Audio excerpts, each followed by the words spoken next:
gracias, Marta Teresa, y a todas las que han participado desde los estados con sus testimonios con respecto a la alerta por violencia de género y el recorte de estos subsidios. Sin duda compartimos con ustedes sus preocupaciones que van en dos sentidos. Por una parte, el tema de la importancia que tienen los recursos públicos para que las alertas por violencia de género tengan acciones concretas, es decir, para que puedan efectivamente las alertas por violencia de género tener una actuación y incidir en la vida de las mujeres, pues requerimos invertir recursos públicos. Pero también por otra parte ha quedado manifiesto, pues sin duda, la evaluación que desde los estados hay con respecto a la operación en materia de las alertas por violencia de género, y creo que ninguna aquí puede decir que las alertas han estado funcionando de manera correcta y han sido efectivas en dar resultados. Sin embargo, hemos puesto de por medio, o sea, han puesto ustedes hincapié en el sentido de que esto no significaría simple y sencillamente recortarle los recursos, sino tendríamos que hacer un proceso para que efectivamente las alertas funcionen. Las alertas en la Ley General de Acceso de las Mujeres a una vida libre de violencia es un mecanismo realmente importante que busca poner en el centro de las decisiones públicas lo que implica que las mujeres estén siendo asesinadas por violencia feminicida. Y eso implicaría, comparándolo con lo que estamos viviendo en medio de la emergencia sanitaria, que hoy con alertas por violencia de género en diferentes estados, tuviéramos una actuación por parte del gobierno realmente importante, como sucede con la emergencia sanitaria, que hubiera diferentes dependencias actuando de manera inmediata para atender, prevenir y sancionar las situaciones de violencia contra las mujeres. Por eso es que hoy tenemos que alzar la voz junto con ustedes, porque además los presupuestos públicos para la igualdad sustantiva entre mujeres y hombres tienen un tema que es muy importante, que ha sido aprobado en la Cámara de Diputados. Y hemos logrado además que en la Ley General de Responsabilidad y Presupuesto Hacendario se establecieran reglas de cómo estos presupuestos deberían operar, y entre ellos en el artículo 58 se estableció que este tipo de presupuestos no sufrieran recortes presupuestales ni fueran disminuidos. ¿Por qué? Porque de por sí son recursos que son mínimos, que ustedes saben las dificultades que han implicado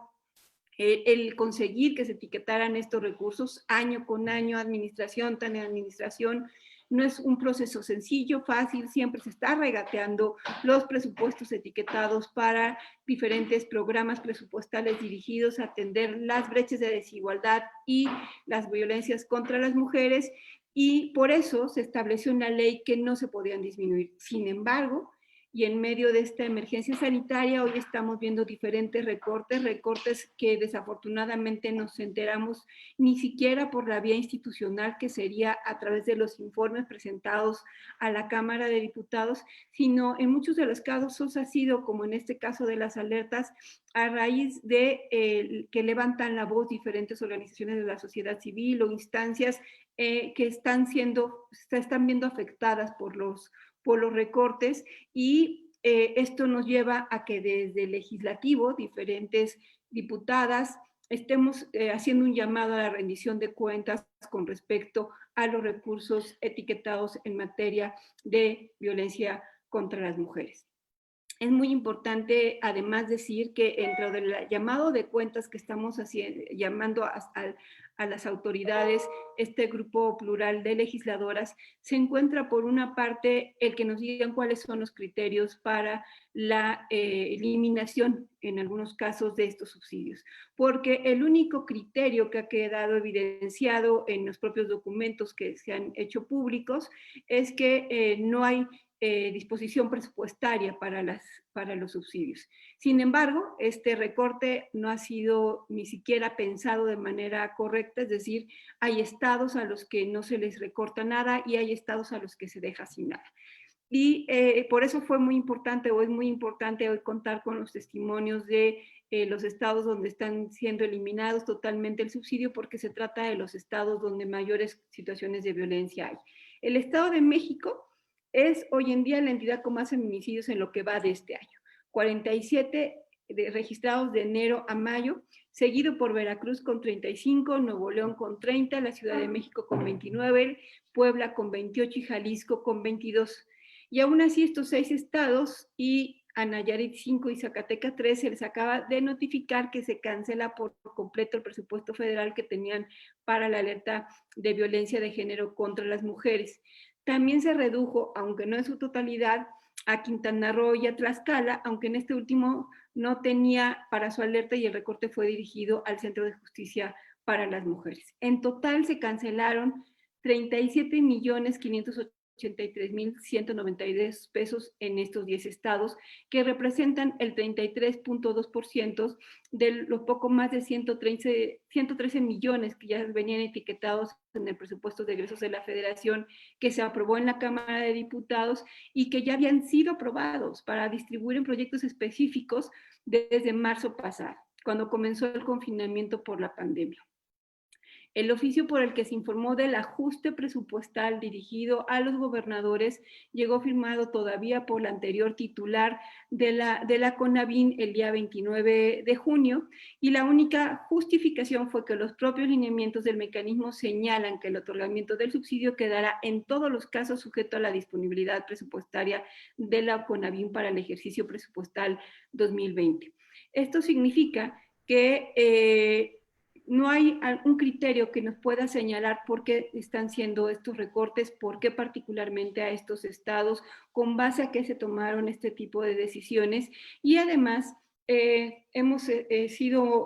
cuestionado mucho este decreto de austeridad del pasado 23 de abril, mediante el cual se ordena el que todas las dependencias del gobierno reduzcan hasta en 75% sus gastos ordinarios y solamente dejan como programas prioritarios 38, donde no estamos las mujeres, y hemos hecho también el llamado desde la Cámara de Diputados a que todos los programas que están etiquetados en el anexo 13, que como se los acabo de decir, fueron presupuestos que están aprobados, que están etiquetados, que han sido estudiados en la Cámara de Diputados y que en ese sentido no deberían de recortarse, es decir, ya venían estos recursos y además la propia ley impide que deben de ser recortados, es que requerimos que tanto la Secretaría de Hacienda como la propia Secretaría de Gobernación informen a la Cámara de Diputados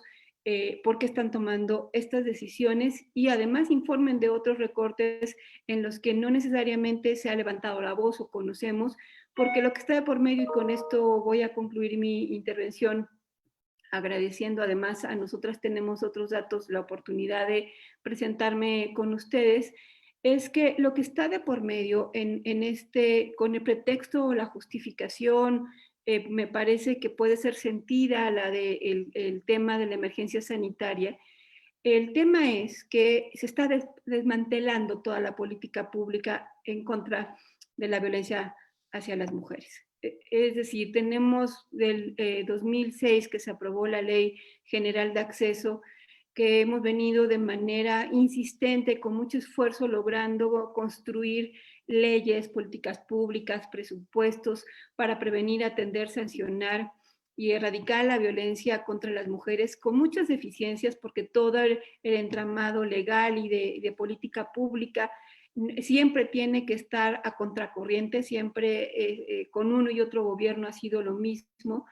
Sin embargo, ahora lo que vemos, o sea, no solamente es estar contracorriente, es además estar viendo de cerca cómo se está prácticamente desmontando toda esta política pública para prevenir, erradicar y sancionar la violencia, las violencias contra las mujeres. Y esto es muy grave porque los datos también que han quedado puestos en evidencia por las propias instancias encargadas, como es el Secretariado Ejecutivo, dan cuenta que la violencia contra las mujeres va en aumento, que esta violencia contra las mujeres, además de cara a la emergencia sanitaria, se ha agravado, y lo menos que esperaríamos es que un gobierno que se dice progresista invirtiera más recursos en poner realmente los recursos donde urgen, donde hacen falta, y en este caso es para evitar la muerte de más mujeres. Hace falta mucho porque funcionen, sí, sin duda, y todos tenemos que poner la vista en el mejoramiento del diseño de la política pública, pero no podemos permitir que la política pública que con tanto esfuerzo el movimiento feminista y amplio de mujeres ha venido construyendo durante tantos años, simple y sencillamente se desmantele por un asunto de austeridad, pero que al final de cuentas no es la austeridad, es que no está dentro de la prioridad de este gobierno, no estamos las mujeres. Y eso sí queremos decirlo fuerte, claro, y las diputadas estamos haciendo lo que nos corresponde, que es llamar a cuentas. Esperamos que este punto de acuerdo sea discutido y aprobado en la permanente. Es muy difícil porque este tipo de temas ni siquiera se quiere discutir, pero estaremos insistiendo. Habemos varias legisladoras de todos los grupos parlamentarios que estamos trabajando todos los días para que este tipo de temas se discutan, se analicen y realmente tengamos una discusión a fondo, porque además está de por medio el presupuesto del próximo año. Entonces, hasta aquí quiero dejar mi participación. De verdad agradecerle a nosotras, tenemos otros datos por su esfuerzo diario y por estar informando cada semana, todos los lunes, en este esfuerzo por articular las voces de todas para que se oigan más fuerte. Muchas gracias. Muchísimas gracias a la diputada Marta Tagle. Sabemos de todo su trabajo, de su trayectoria a favor